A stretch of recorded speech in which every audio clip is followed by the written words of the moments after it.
6th chapter verse 3. రెండవ కొరింథీయులకు రాసిన పత్రిక 6వ అధ్యాయము 3వ వాక్యం. ఇదిగో జాగ్రత్తగా వినాలి. హలో, ఇదిగో ఇదిగో ఇప్పుడే అనుకూలమైన సమయము. ఇదిగో ఇదే రక్షణ దినం. ఎన్నో క్రిస్మస్లు దాటుకుని ఎన్నో సంవత్సరాలు నీ జీవితంలో అనుభవించి ఎన్నో నూతన సంవత్సరాలు దొర్లుకుంటూ వెళ్ళిపోయినాయి. ఆ దొర్లుకుంటూ వెళ్ళే క్రమంలో నీ గ్రామంలో వారు చాలా మంది ఆ కాలగర్భంలో కలిసిపోయారు. వారికి ఈ దినాన ఈ మందిరంలో కూర్చున్నటువంటి ఆ యొక్క కృప ఒకవేళ కోల్పోయి ఉండొచ్చు. లేదంటే దేవుడు వాళ్ళకి ఆ తన రాజ్యంలో ఆయన వారికి సీట్ ఇచ్చి తీసుకుని వెళ్ళవచ్చు. ఏదేమైనప్పటికీ ప్రియులారా, ఈ 2025వ సంవత్సరం ఆఖరి రోజులోకి మనం వచ్చాము. ఇంకా రేపు అంటే కాస్త కొన్ని గంటల్లో 31 వస్తుంది. 31 అయిపోతే 2025వ సంవత్సరం మరలా నీ జీవితంలో ఎన్నటికీ నువ్వు చూడలేవు. ఇదిగో ఇదే రక్షణ దినం. ఒకవేళ నెక్స్ట్ ఇయర్లే, నెక్స్ట్ సంవత్సరంలే, రేపులే, వచ్చే ఆదివారంలే అని దాటులు వేస్తూ దేవుని వాక్యాన్ని నిర్లక్ష్యం చేస్తున్నావేమో. దేవుని వాక్యం సెలవుస్తుంది. ఇదిగో ఇదే రక్షణ దినం. నేను కొన్ని మాటలు చెప్పి నేను కన్క్లూడ్ చేస్తాను. నశించిన దాన్ని వెదకి రక్షించడం. చూడండి ఆ వాక్య భాగం, దేవుని వాక్యం చూద్దాం రండి. లూకాసు వార్త 19వ అధ్యాయము, the book of gospel Luke 19th chapter verse 10. 19వ అధ్యాయము 10వ వాక్యం. నశించిన దానిని వెదకి రక్షించుటకు మనుష్య కుమారుడు వచ్చినని. చాలా జాగ్రత్తగా వినాలమ్మా. వింటామండి కాసేపు. మీకు ఇచ్చిన సమయంలో మేము జాగ్రత్తగా వింటామన్న వాళ్ళు ఒకసారి స్తోత్రం చెప్పండి. 2 చేతులు ఉంటే ఎత్తి చెప్పండి.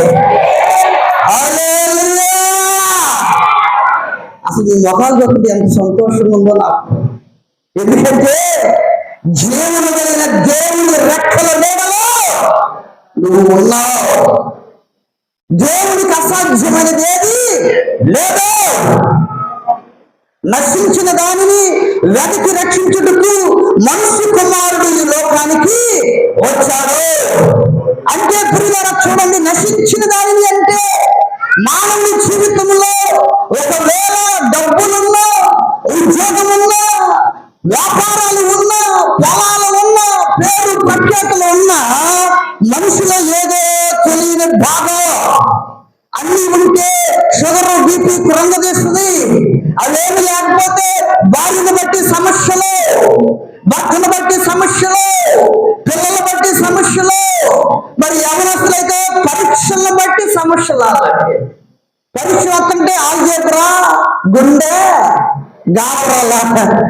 అలాగా పిల్లడికి ఏమో ఎగ్జామ్స్ అంటే భయం, భార్యకేమో ఒకవేళ వచ్చే నెలలో ఈఎంఐలు కట్టాలి, భర్తకు తెలియకుండా ఈఎంఐ తీసుకున్నాను అది కట్టలేకపోతే అనే భయం, భర్తకేమో ఎలా వచ్చే నెలలో ఇవన్నీ ఎలా క్లియర్ చేయాలనే భయం. ప్రతి మనిషికి భయం భయం భయం. ఎందుకు భయం? భయం ఎందుకంటే మనిషి ఆ రోజు చూడండి, దేవుడు వాక్యం సెలవిస్తా ఉంది. ఆదికాండము 3వ అధ్యాయము 8, 9 లేదంటే 7, 8, 9 మాటలు చదువుకుందాం. The book of Genesis 3rd chapter verse.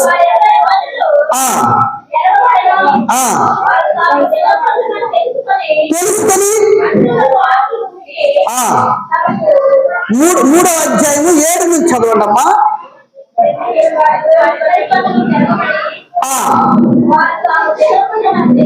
తెలుసుకొని చుట్టి చేసుకొని చల్లపోతులు. అమ్మ పిల్లల చేసి కాసేపు అరవకుండా ఉంటే మీకోసం చాక్లెట్లు తెప్పిస్తా. చెప్పండి, సపోర్ట్లు కొట్టండి గట్టిగా. హల్లెలూయా. సన్నపోతను ఆదామును అతని భార్యయు తోటలో సంచరించుతున్నా. చాలా జాగ్రత్తగా వినాలమ్మా, చాలా జాగ్రత్తగా వినాలి. నిద్రపోయే ఎవరైనా ఉంటే నాకు తెలుస్తుంది కాబట్టి జాగ్రత్తగా వాక్యం విందాం. దేవుడైన యెహోవా స్వరము విని తోట చెట్ల మధ్యను దాగుకొనగా దేవుడైన యెహోవా ఆదామును పిలిచి, చాలా జాగ్రత్తగా నీవు ఎక్కడున్నావు? అందుకతడు తోటలో నీ స్వరం విన్నప్పుడు దిగంబరిగా ఉంటుంది కనుక భయపడి దాగుకుంటున్నాను. ప్రియారా చూడండి, ఈ ఫ్యామిలీ క్రిస్మస్ ఈరోజు చంటిబాబు పాస్టర్ గారు, అదేవిధంగా సోఫియా సిస్టర్ గారు పాస్టర్ గారు, వారెంతో చాలా రోజుల నుంచి ప్లాన్ చేసి చేసి చేసి ఎన్నో సమస్యలు ఎదుర్కొని ఈరోజు ఇంతమంది గ్యాదర్ అవ్వడానికి దీని వెనుక వాళ్ళ కన్నీటి ప్రార్థన ఉంది. కాబట్టి వచ్చినటువంటి మనందరం కూడా ఎలా వచ్చామో అలా వెళ్ళకూడదు. కష్టాల్లో వచ్చావా, రోగాలతో వచ్చావా, భయాలతో వచ్చావా, రహస్యమైన పాపాన్ని దాచుకుంటూ వచ్చావా, వెళ్ళేటప్పుడు నువ్వు ధైర్యంగా నిశ్చింతగా దేవుడని యెహోవా యేసుక్రీస్తు ప్రభువారు నా రక్షకుడు అని సంతోషంగా నువ్వు తిరిగి వెళ్ళాలి. కానీ మరలా నువ్వు దుఃఖంతో తిరిగి వెళ్ళడం దేవుడికి ఇష్టం లేదు. హల్లెలూయా. ఇప్పుడు దేవుడైన యెహోవా పిలిచినప్పుడు ఆదాముకి భయం. ఎందుకు భయం అంటే దిగంబరినే, దేవుడు చేయొద్దన్న పని చేస్తున్నాను అని ఆదాము చాలా భయపడిపోతున్నాడు. ఈ రాత్రికాల సమయంలో నీవు రాగాన్ని బట్టి భయపడుతున్నావా? నీ కుటుంబంలో ఉన్నటువంటి పరిస్థితులు నీ ముందు నిలబడి ఎదురుస్తూ ఉంటే భయపడిపోతున్నావా? ఒకవేళ నీ భార్యను బట్టి నీకు శ్రమలు వస్తున్నాయని భయపడిపోతున్నావా? భర్తను బట్టి ఏంటి నా జీవితం అని కుక్కదానివే రాత్రంతా ఏడ్చుకునే పరిస్థితులు ఉన్నాయా? ఈ రాత్రి దేవుడితో మాట్లాడుతున్నాడు. సల్లపోత ఆదామును పలకరించిన దేవుడు ఈ రాత్రి ఈ చల్లటి వాతావరణంలో దేవుడు నిన్ను పలకరిస్తున్నాడు. ఎక్కడున్నావు? ఎక్కడున్నావు అనంటే దానికి అర్థం ఏంటంటే ఏ పాపంలోనే ఉన్నావు, ఏ రోగంలో ఇరుక్కుపోయావు, ఎలాంటి సమస్యలు నీ జీవితంలో కదిపివేస్తూ ఉన్నావు, ఒక్కదానిగా ఒక్కడమే ఏర్చుకున్నటువంటి పరిస్థితుల్లో నీ కుటుంబాన్ని కలిసి వేస్తున్నాయేమో. ఈ రాత్రి దేవుడు నీతో మాట్లాడుతున్నాడు. ఎక్కడున్నావో దేవుడికి చెప్పు, సుస్పష్టంగా చెప్పు. ఆదాము స్పష్టంగా చెప్పలేదు, అందుకే ఆదాముకి మరణ శాసనం రాస్తున్నాడు. మరణ శాసనం అదేంటంటే 2వ అధ్యాయము ఆదికాండము 17వ వాక్యం, the book of Genesis 2nd chapter 17. తీసుకున్నటువంటి వారు త్వరగా చదవండి.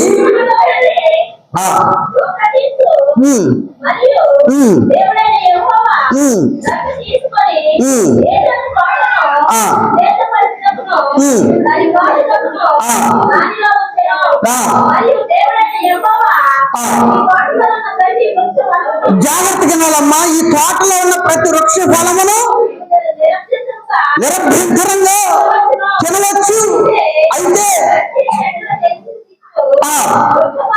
వృక్ష ఫలమును తినకూడదు. వాటిని తిరుదినమున నిశ్చయముగా సత్యముగా చూడండి, జాగ్రత్తగా ఉందా. అప్పటి వరకు ప్రశాంతంగా ఉన్నటువంటి ఆదాము జీవితం ఏ రోగాల్లో, ఏ అప్పుల్లో, ఎలాంటి ఇబ్బందుల్లో, టెన్షన్స్ లో, వాట్సాప్ లేదు, యూట్యూబ్ లేదు, ఫేస్బుక్ లేదు, ఏమి లేవు, నిమ్మలంగా ప్రశాంతంగా ఉన్నాడు ఆదాము ఆ రోజు. అయితే దేవుడు అన్నాడు, తినవద్దన్న పండు తిన్నావా నిశ్చయముగా చచ్చదవే. ఇది మరణ శాసనం. మనిషికి దేవుడే డైరెక్ట్ గా చస్తావు.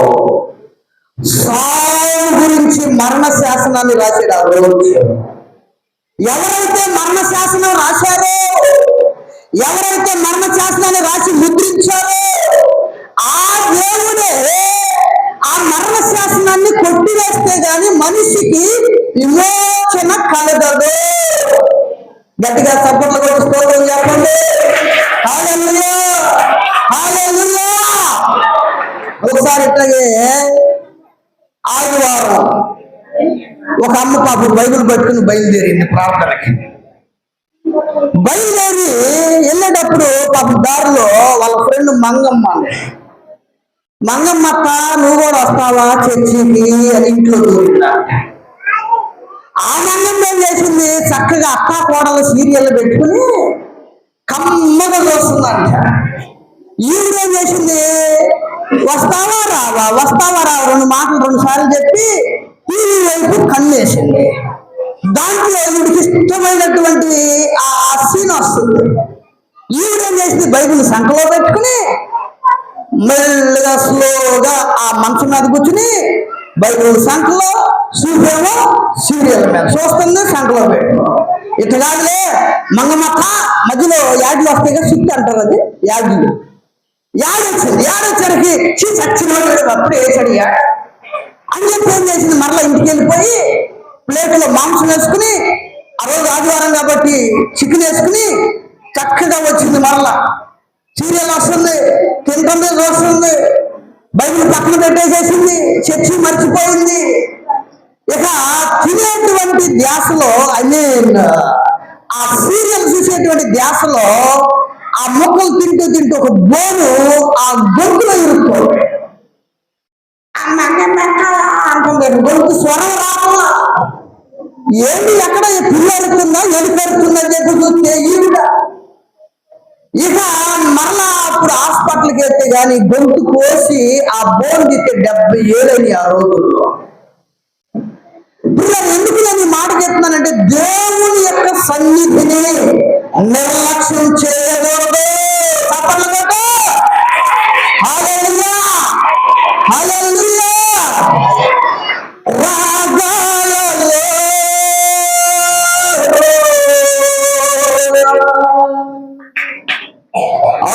అనురాగాలు కురిపించిన మన బంధము. ఏ బంధం మన బంధం? ఏందో సీరియస్ చూస్తున్నారు, ఎప్పుడు వెళ్తావా అన్నట్టు కూడా చెప్పట్లా. మన బంధము అనుబంధము, మన బంధము గట్టిగా పడాలి.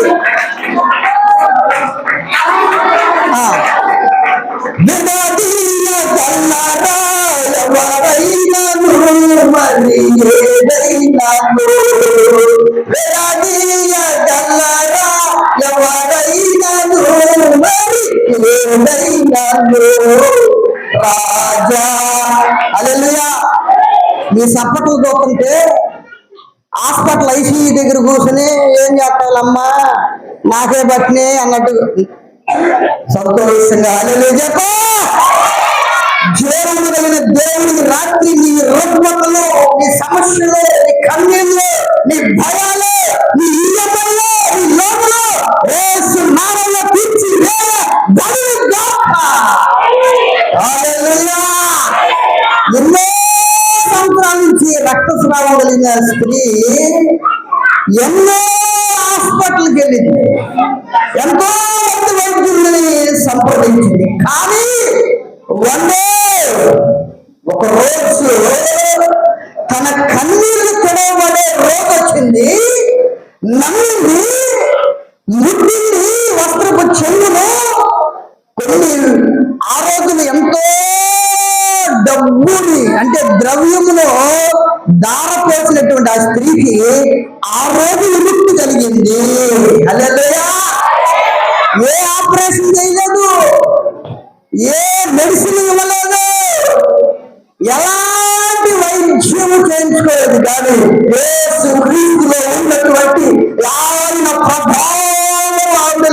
వేయబడింది, వెంటనే రక్తధార కట్టివేయబడింది.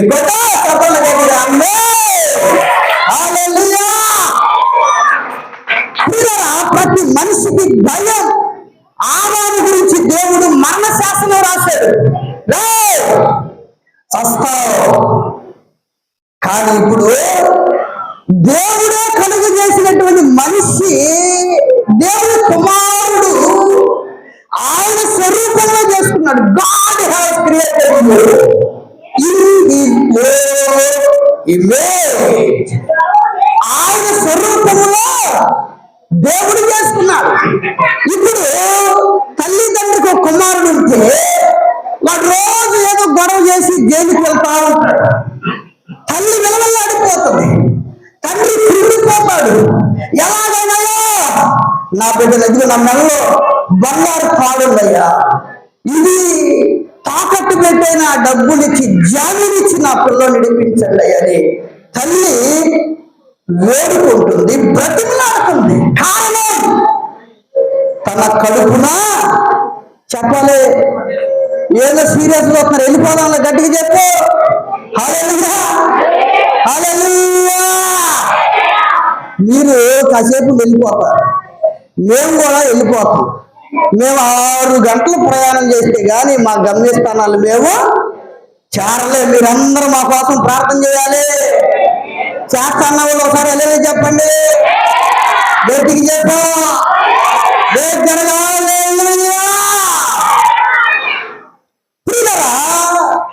ఇప్పుడు మరణ శాసనం రాసినటువంటి దేవుడు ఎందుకు మరణ శాసనాన్ని కొట్టివేయాలంటే, ఒక కుమారుడు కడుపును పుట్టినటువంటి బిడ్డ కోసం తల్లి విలవల్లాడిపోతుంది. తల్లి ఎంత చెడ్డోడైన వాడు రోజు గొడవ చేస్తున్నా, ఎంత బ్యాడ్ నేమ్ తీసుకొస్తున్నా, ప్రతిరోజు తల్లి బిడ్డ కొరకు ఎదురు చూస్తూ ఉంటుంది. ఎప్పుడు మారతాడు, ఎప్పుడు నా కుమారుడు మంచిగా సాక్ష్యం పొందుకుంటాడు అని.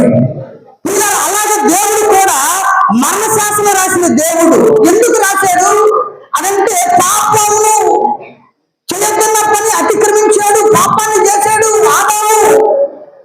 ఇప్పుడు ఎందుకు దేవుడు మరలా రాసినటువంటి మరణ శాసనాన్ని కొట్టివేయాలి అంటే, ఆదాము చూడండి, ఆదికాండము 5వ అధ్యాయము 1వ వాక్యం, book of Genesis 5th chapter verse 1.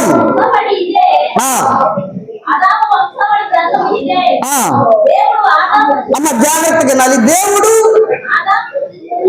సృజించిన ఆ దినమున దేవుడు పోలికగా జాగ్రత్తగా వినాలి. ఇప్పుడు దేవుడు క్రిస్మస్ ఎందుకు చేసుకుంటున్నావు? Why Jesus came on this year. ఈ భూమి మీదకి ఎందుకు దేవుడు వచ్చాడు? యేసుక్రీస్తు ప్రభువు మనిషి కుమారుడికి ఎందుకు మారాడు అని అంటే, అనాది కాలంలో అంటే మన తాతయ్యలో మన పూర్వీకుడైనటువంటి మొట్టమొదటి మనిషిని దేవుడు తన పోలిక చొప్పున చేసుకున్నాడు. దట్స్ ఏ రిలేషన్, బంధం. ఏ బంధం అంటే, తల్లి తండ్రికి ఒక కుమారుడికి ఉన్నటువంటి బంధం, పేరు బంధం లాంటిది. ఇప్పుడు పోలిక చొప్పున చేసుకున్నాడు కాబట్టి ఆదాము గురించి, ఆదాము ప్రజల గురించి, ఆదాము కుమారుల గురించి మరణ శాసనం రాయబడింది. ఇప్పుడు ఆ మరణ శాసనాన్ని కొట్టివేయగలిగినటువంటి ఆ శక్తి యేసుక్రీస్తు అంటే దేవాది ఎవరైతే రాశారో, ఎవరైతే ఆ మరణ శాసనాన్ని రాశారో ఆయన అది కొట్టివేయాలి. ఎందుకు కొట్టివేయాలి అంటే, ఆదాము సంతతి ఆయన పోలిక. పోలిక అంటే పెద్దోళ్ళు అప్పుడప్పుడు అచ్చం నీ ముక్కు మా తాతలాగే ఉందిరా అంట, నీ కళ్ళు మీ నాయనమ్మలాగే ఉన్నాయిరా అంట. కారణం ఏంటంటే బంధం, కారణం ఏంటంటే రక్త సంబంధం. ఇప్పుడు దేవుడికి మనిషికి బంధం ఏంటంటే, దేవుడు స్వయాన భూమి మీదకి వచ్చి మన స్వరూపంలో మానవుని చేద్దామని అనుకుని మానవుని చేశాడు. చేస్తే మరణ శాసనాన్ని రాయాల్సి వచ్చింది. ఇప్పుడు మరణ శాసనాన్ని కొట్టివేయాలి అంటే దేవుడే కొట్టివేయాలి. ఎవరైతే ఒక శాసనం రాశాడో రాజు, ఆ రాజుకే అధికారం ఉంటుంది. కాబట్టి యేసు యేసుక్రీస్తు ప్రభు వారు, తండ్రిలో ఉన్నటువంటి యేసుక్రీస్తు ప్రభు వారు చూడండి, ఆ యెషయా గ్రంథం 59వ అధ్యాయం 16వ వాక్యం. The book of Isaiah 59th chapter verse 16. తీసినటువంటి త్వరగా చదవండమ్మా, టైం అయిపోతుంది త్వరగా.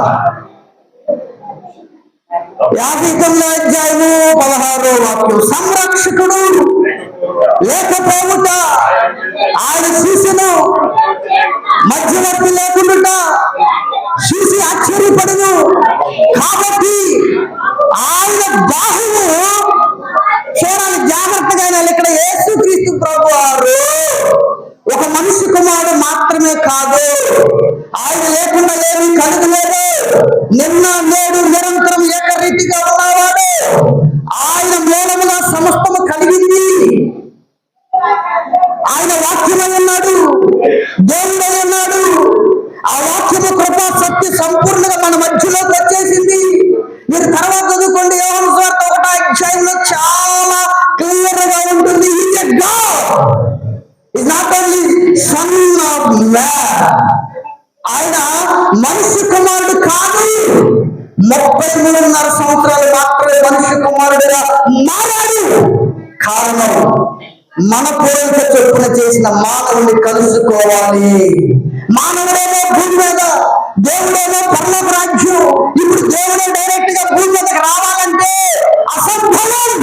కారణం, ఆయన సింహాసనము ఆకాశము, ఆయన పాదపీఠము భూమి. అంత పెద్ద శక్తిమంతుడు డైరెక్ట్ గా వస్తే మానవుడు తట్టుకోలేడు.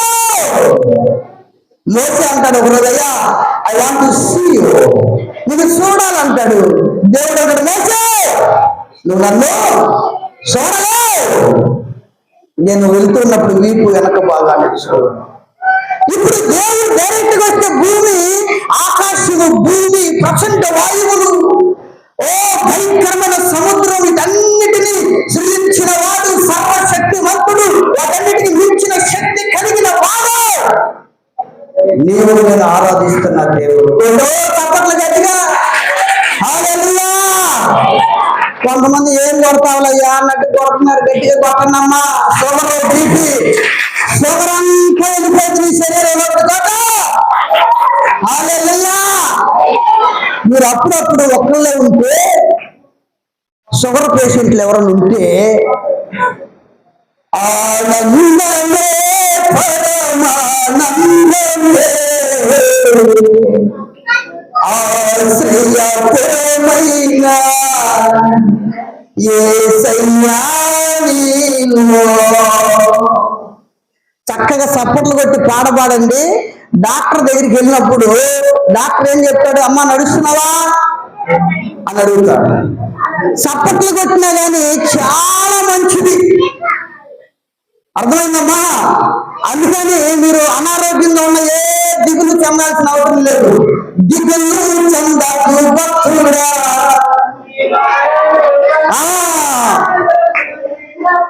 ఈ మాయాలోక దిగులు చెందొద్దు. మీరందరూ లోకములో నుండి ప్రత్యేకించబడిన వారు. హల్లెలూయా. పిల్లరా చూడండి, ఇక్కడ మనం రాయబడినటువంటి మార్కులు ఎవరు లేరు మధ్యవర్తి. ఒక పార్లమెంట్ సమావేశం జరిగింది పరలోక రాజ్యంలో, అసెంబ్లీ సమావేశం లాంటిది జరిగింది. ఏంటంటే ఆ రోజు ఆదాముతో తెగిపోయిన బంధం, నా ప్రజలు భూమి మీద శాపం, నశించిపోతున్నారు. దాన్ని వెతికి రక్షించడానికి ఎవరెళ్తారు? అసెంబ్లీ జరిగింది. ఎట్లాగే ఎవరంటారంటే దేవదూతల సమక్షంలో. దేవదూతలేమో భూమి మీద ఎండకి ఎండలేరు, వర్షానికి తడవలేరు, ముఖం మీద ఉమ్మిస్తే తట్టుకోలేరు, భయంకరంగా నాకడ సాల వల్లే ఇప్పుడు దున్నుతూ ఉంటే భరించలేరు. కాబట్టి అసెంబ్లీ మొత్తం మౌనంగా ఉన్నారు. ఇప్పుడు సంరక్షకుడు లేరు, మధ్యవర్తి లేరు.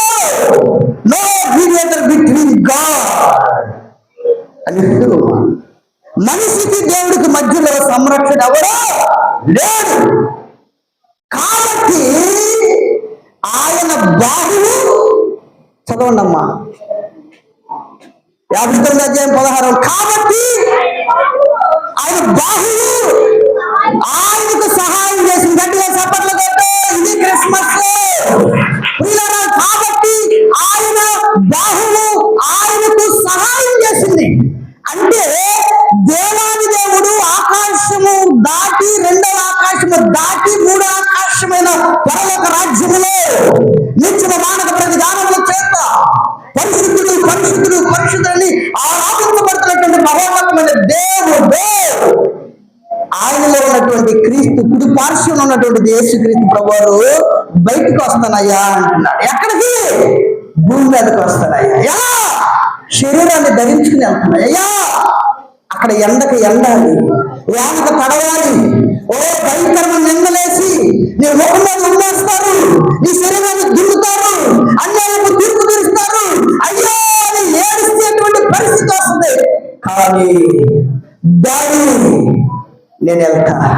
ఆ రోజు ఆ మన పోలిక చొప్పున చేసినటువంటి నరుడు, నా కుమారుడు సంతానమైన ఆదాము సంతానం, నోవాహు సంతానం నశించుకోవడం ఇష్టం లేదు. కాబట్టి వారిని ఎలాగైనా కలుసుకోవాలని యేసుక్రీస్తు ప్రభువారు మనం చదివిన లేఖన భాగంలో, క్రిస్మస్ లేఖనాలలో చూడండి, మత్తయి సువార్త 2వ అధ్యాయము 7వ వాక్యం. The book of Luke, 2nd chapter, verse 7. అంతటా హేరోదు లోకాసు వార్త, మత్తయి కాదు, క్షమించండి, లోకా చూద్దాం, తర్వాత మత్తయికి వెళ్దాం, క్లోజ్ చేస్తాం. వెళ్ళిపోదామా? తొందరగా ముగిద్దామా? హల్లెలూయా చెప్పు. తొందరగా ముగిద్దామంటే భలే చెబుతున్నారా? గట్టిగా స్తోత్రం చెప్పు. హల్లెలూయా. నిద్రపోయేవారు చెప్పండి హల్లెలూయా. మీ అందరికి వందనాలమ్మా. నిద్రపోయేవాళ్ళు ఉంటే చెప్పమంటే భలే చెబుతున్నా. హల్లెలూయా. చూడండి, ఆ మాట చెప్పుకున్నాను. లోకాసు వార్త 2వ అధ్యాయం 7వ వాక్యం. వారు అక్కడ ఉన్నప్పుడు నిండిన కనుక తొలిసిన కుమారుణ్ణి కని బొత్తి గుడ్డలతో చుట్టి సత్రములో స్నానము లేనందున ఆయనను పశువుల తొట్టిలో పొరబెట్టిన. గట్టిగా చప్పట్లు కొట్టండి. హల్లెలూయా. చూడండి, యేసుక్రీస్తు ప్రభువారు జన్మించినప్పుడు ఎక్కడ పొరబెట్టబడ్డారు? అసలు ఇక్కడే ఉన్నారు, ఊగుతున్నారు కొంతమంది. ఊగేవాళ్ళు స్తోత్రం చెప్పండి. ఊగేవాళ్ళు స్తోత్రం చెప్పండి. భలే చెబుతున్నా. హల్లెలూయా. ఇప్పుడు యేసుక్రీస్తు ప్రభువారు ఎక్కడ పొరబెట్టబడ్డాడు? పశువుల తొట్టిలో. తొట్టిలో పొరబెట్టబడినప్పుడు 8వ వాక్యంలోకి వెళ్దాం. లోకాసు వార్త 2వ అధ్యాయం 8వ వాక్యం.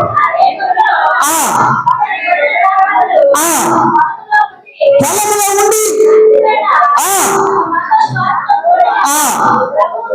ప్రభువు దూత వరదికి వచ్చి, ఇదిగో చూడండి, జాగ్రత్తగా నాలి. హలో, జాగ్రత్తగా నాలి. ఇదిగో ప్రభువు దూత ఎత్తుకు వచ్చి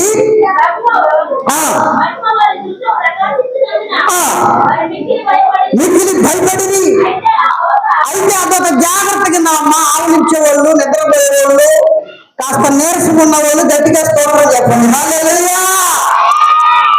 మంచిగా మీరు ఇదిగో అనే దగ్గర నుండి మళ్ళా చదవండి. భయపడుకుడి,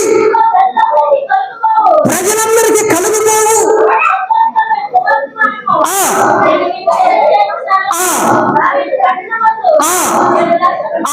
జాగ్రత్తగా నాడు.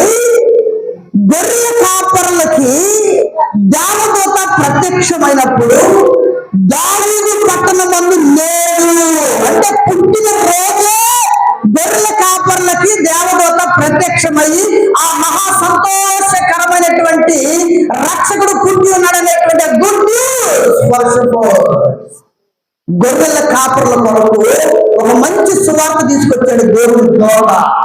ఏమన్నాడు? నేడు రక్షకుడు అంటే పుట్టినరోజు ఇమ్మీడియట్ గా ఫస్ట్ కనపడింది ఎవరికి? గొర్రెల కాపరి. వాళ్ళు వచ్చేసి ఏం చేశారంటే ఆ పశువుల తొట్టులో పొరండబెట్టినటువంటి దేవాది దేవుడు రక్షకుడు, ఆయన సర్వ సృష్టికర్త అయినండి మనిషి కుమారుడుగా పసిబిడ్డగా మారాడు. కారణం నశించిపోతున్న నీకోసం.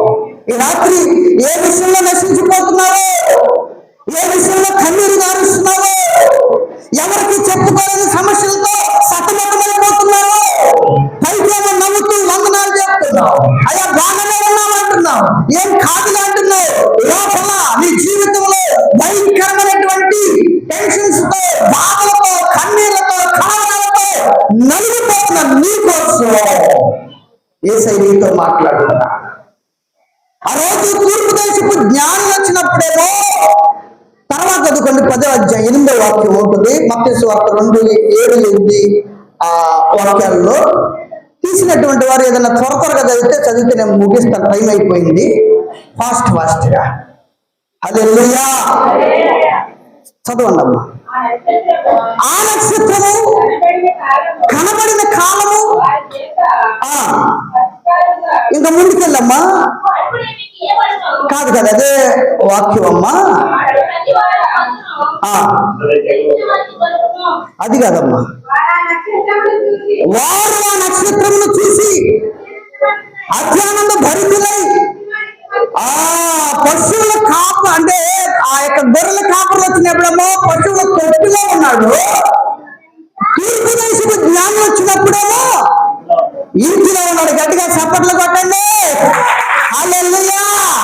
ఇప్పుడు పశువుల తొట్టిలో ఉన్నటువంటి క్రీస్తుని ఇంటిలోకి చేర్చడానికి ముఖ్య కారకులు ఎవరు అని అంటే 2వ అధ్యాయం లోకాసు సువార్త 17వ వాక్యంలో ఉంటుంది చూడండి అమ్మా. 2వ అధ్యాయము 17వ వాక్యం.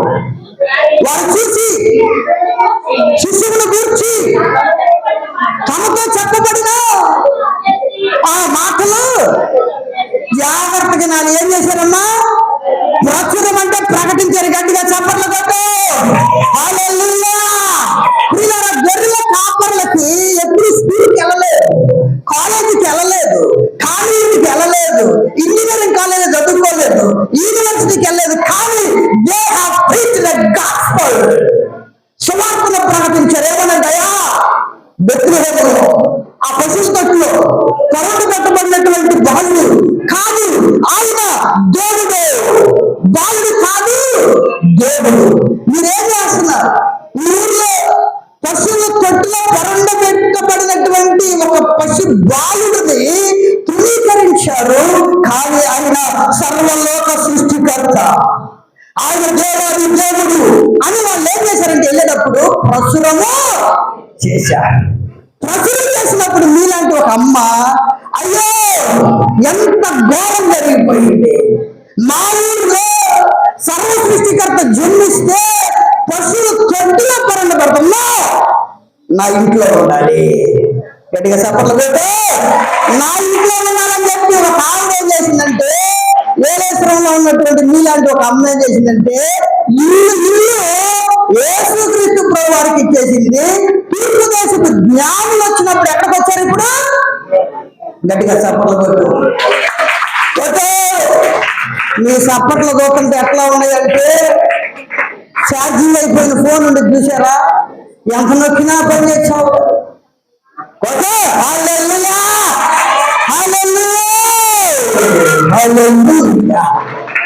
స్థితిగతులు మార్చగలిగిన వారు పామరులు.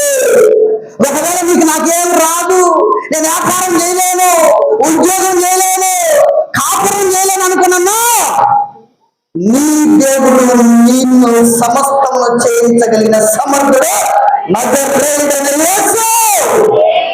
ఒకవేళ నువ్వు అయ్యో నా పని అయిపోయింది నేనేం చేయలేను అనుకున్నాను, దేవుని బట్టి నువ్వు ఏదైనా చేయగలిగిన శక్తి దేవుడు ఈ రాత్రి నీకు ఇచ్చును గాక.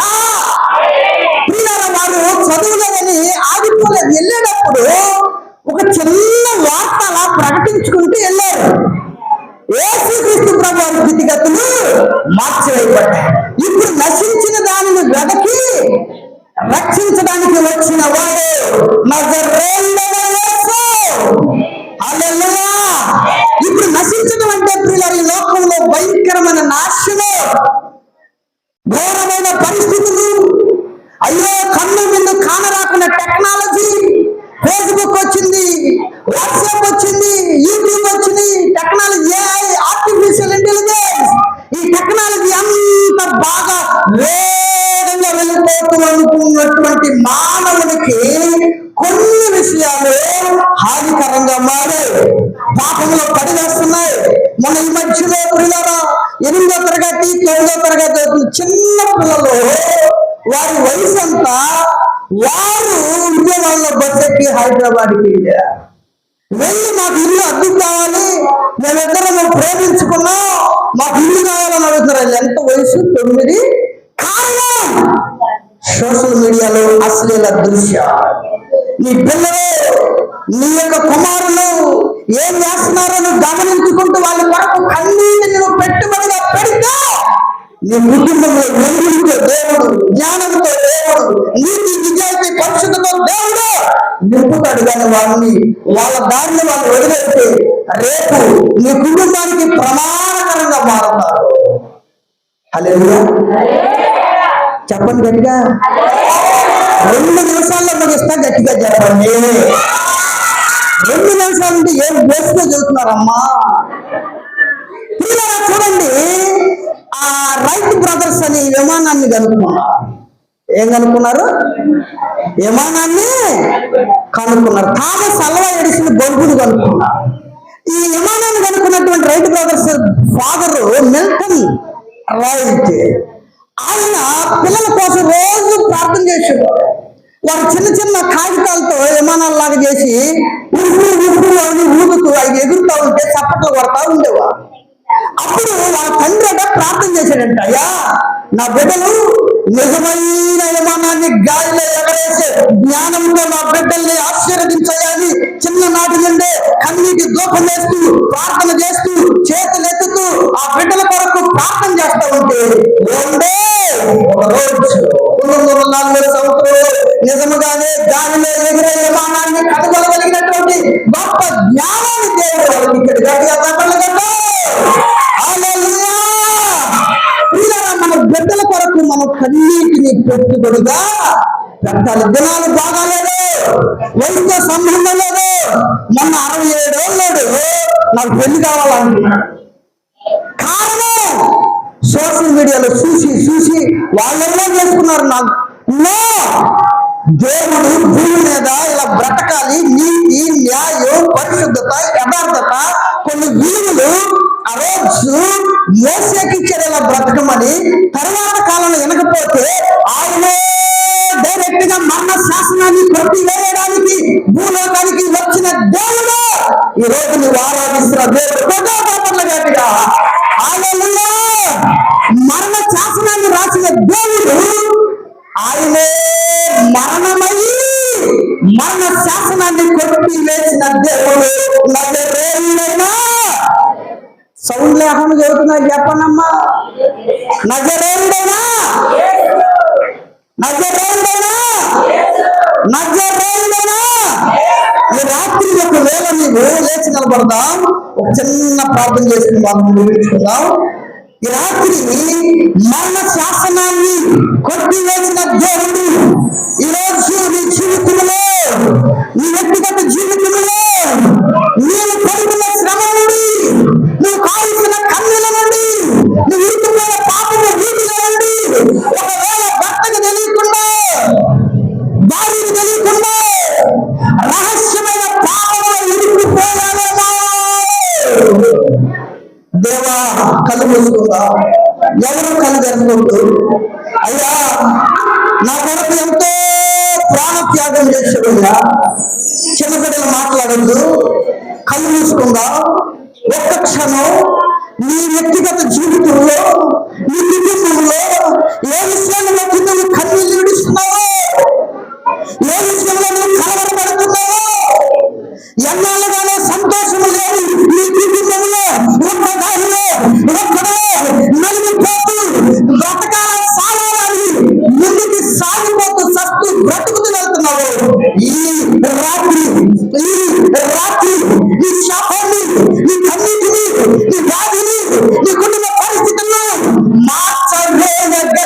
దేవుడు మీ ముందుకు వచ్చి నిలబడ్డాడు. అయ్యా నీ స్తోత్రమయ్యా, నువ్వు లేకపోతే రాత్రి వెళ్ళలేదయ్యా. అయ్యా పైకి నవ్వుతున్నాను కాదు, హృదయమంతా దుఃఖమేనయ్యా. మరణ శాసనాన్ని కొట్టి వేసిన దేవుడు నిన్ను నన్ను పర్లోక రాజ్యానికి తీసుకువెళ్ళడానికి భూమి మీదకి ఏకంగా దేవుడు ఇల్లు కూడా వచ్చిన వాడు నజరేయుడైన యేసు. అయ్యా నువ్వు నాకు కావాలయ్యా. అమ్మా ఒకసారి నేను చేసి అడుగమ్మా, ఎంతో ఖర్చు పెట్టి మీటింగ్ పెట్టారు, దేవుడు మీతో మాట్లాడాలనే ఎంత ఖర్చు, నీ స్థితిగతులను మార్చాలనే ఎంత ఖర్చు.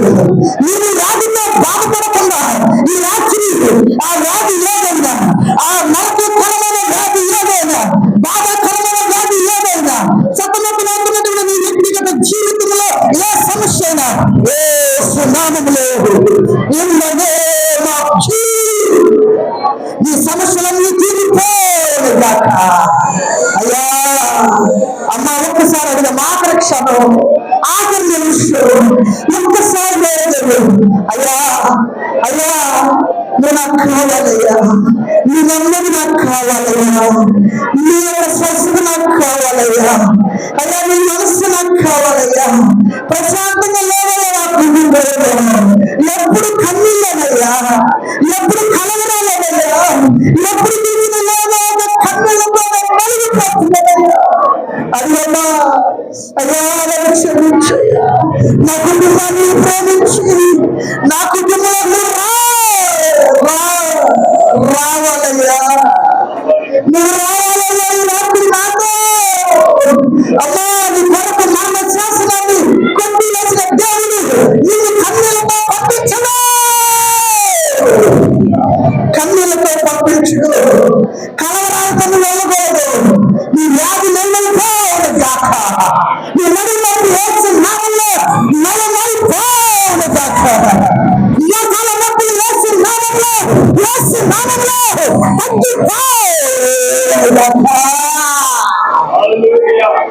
ఎన్నాళ్ళుగానో ఎన్ని రోజులుగానో భయంకరమైనటువంటి నీ కుటుంబంలో వ్యభిచారంతో నీ కుటుంబంలో ఈ రాత్రి ఈ వ్యభిచారపు కట్టి, వ్యభిచారపు కట్టి, అక్కడ సంబంధాల కట్టి యేసు నామములో, యేసు నామములో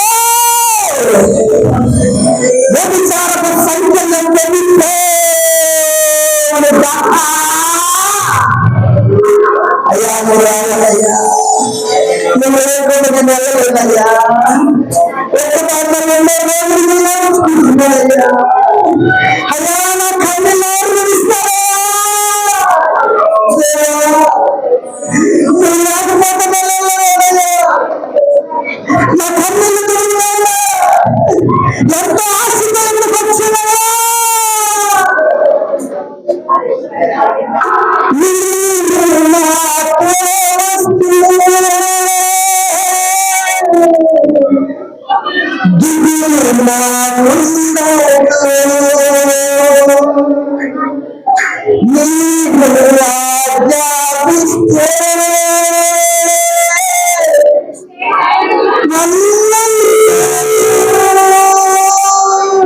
అయ్యా నీ కుటుంబం ఏ చదువుతో ఉందో, ఏ రోగంతో ఉందో, కొన్ని వేల రూపాయల హాస్పిటల్ దారిపోతావో ఈ రాత్రి స్వస్థపడిన రాత్రి నీ జీవితము. దేవా నా కన్నీళ్ళు చూడయ్యా, నా రహస్యమైన పాపనన్ను వెంబడిస్తుందయ్యా. నా కుటుంబంలో నమ్మకం లేదు, నా కోసమే వచ్చేసావు, నా కోసమే వచ్చేసావు నాయనా, నా కోసం వచ్చావు. అయ్యా నువ్వు లేకపోతే ఒక క్షణంలో నేను బ్రతకలేదయ్యా. ఎన్నో వ్యాధుల నుంచి తప్పించిన దేవుడు, కరోనా తల్లిలో నీకు ఏ తెగులు రాకుండా బ్రతికించింది. ఎందుకంటే జీవము కలిగిన దేవుని నామములో రక్షణ పొందించే దేవానికి స్తోత్ర. నిబులందరూ కన్యలు దాచిన బిడ్డలందరూ వెతికి ఓ యేసు నామములో, ఓ యేసు నామములో నామములో, యేసు నామములో ఈ రాత్రి కన్నీళ్లు మట్టి మాయమైపోను గాక. ప్రతి రోగము మీ కుటుంబాల గురించి వెళ్ళిపోను గాక. అప్పుల బాధల్లో సతమతమవుతున్న మీ కుటుంబంలో ఏ రూపంలో దేవుడు ద్వారం తెరిస్తారో తెలియదు కానీ యేసు నామములో ప్రతి అప్పుల బాధ తీరిపోను గాక. తీరిపోను గాక. తీరిపోను గాక. దేవుని బిడ్డలందరినీ దీవించమని ప్రత్యేకంగా సోఫియా మాస్టర్మ గారిని ఈరోజు నాయన నీ బిడ్డలు ఎంతో కష్టపడి కష్టాన్ని ధారవేసి ఈ యొక్క కార్యక్రమాన్ని పెట్టారు. సోఫియా మాస్టర్మ గారికి దేవుడు దీర్ఘాయువునిచ్చి ఆరోగ్యాన్ని ఇచ్చి ఐశ్వర్యాన్ని ఇచ్చి ఏ కొరత లేనటువంటి గొప్ప గొప్ప స్త్రీగా చేయుగాక.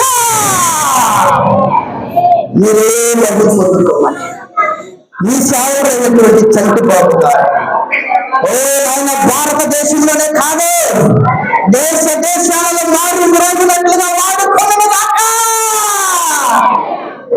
స్టేజ్ మీద ఉన్న సేవకులు ఒక్కొక్కరిని దేవుడు హెచ్చుగా దీవించి సేవలో ఫలించబడిన గాక. మీరే మహిమ పొందుకోమని యేసు నామములో ప్రార్థించి పొందుకొని ఉన్నాము తండ్రి.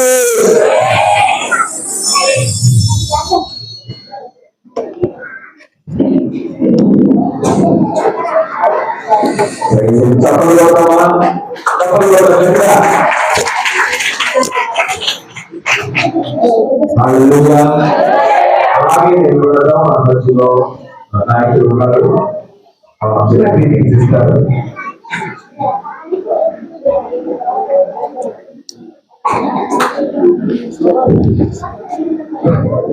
ముందుగా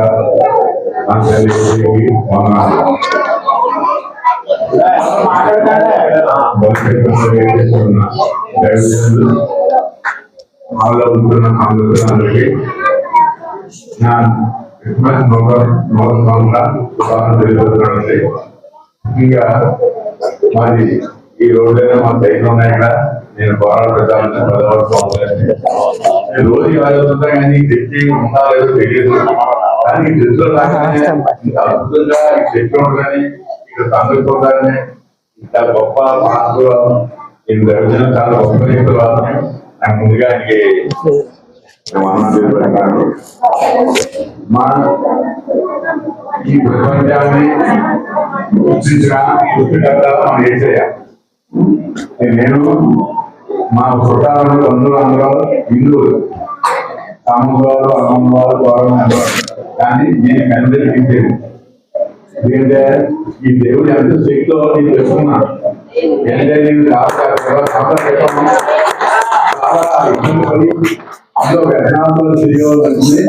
ఒక రోజు ఇలాగే దేవుడు ప్రార్థన పెడుతుంటే నేను చాలా తెరవలేదు. ఏం చేయడా ఎస్సీ దేవుడు కాదు, దేవుడు ఒకే దేవుడు. ఆ దేవుడే మన యేసయ్య. ప్రపంచం అందరూ కూడుకున్నారు మన దేవుడిని. కొంతమంది హిందువులు ఉన్నారు, కొంతవరకే ఒక దేశం 2 దేశాలు ఉన్నాయి. మన దేశం అలా కాదు, మన దేవుడు అలా కాదు. ఈ ప్రపంచ దేశంలో సంబంధించిన దేవుడు ఉండరు. ఆశ్చర్యకరుడు, ఆలోచనకర్త, అన్ని రకాలుగా అద్భుతమైన దేవుడిని మనస్ఫూర్తిగా నమ్మాలి. మనసుతో పూర్తిగా దేవుడు నమ్మితేనే దేవుడు మనం ఏదైనా చేస్తారు. మనం ఏదో వచ్చాము స్వార్థంగా చెప్పి దేవుడు కుదరదు ఆరాధన చేస్తారు. మీరు నమ్మరు. 360 రోజులు 10 రోజులు మీరు 9 నెలల 10 నెలల మా భార్య ఆరాధన చేసుకోవచ్చు. రాజకీయంగా తెరవన్నా మీరు ఏదో అనుకుంటారు కానీ ఫస్ట్ మా దేవుడు యేసయ్య. ఇంకా చెప్తున్న శుభాకాంక్షలు ఇక్కడ జరపడంటే నాకు ఆశ్చర్యం వేసింది. ఏంటంటే చాలా పెద్దలని ఏదో ఉన్నట్టుగా 20-30 విశ్వాసం ఉన్నాను కానీ ఇంత రాజుగారి చర్చిలో ఇంత బిల్డింగ్ కట్టి మధ్యలో కట్టి ఇంతమంది కానుకున్నారంటే నిజంగా దేవుడు ఇక్కడికి వచ్చినట్టు అనుకుంటున్నాను.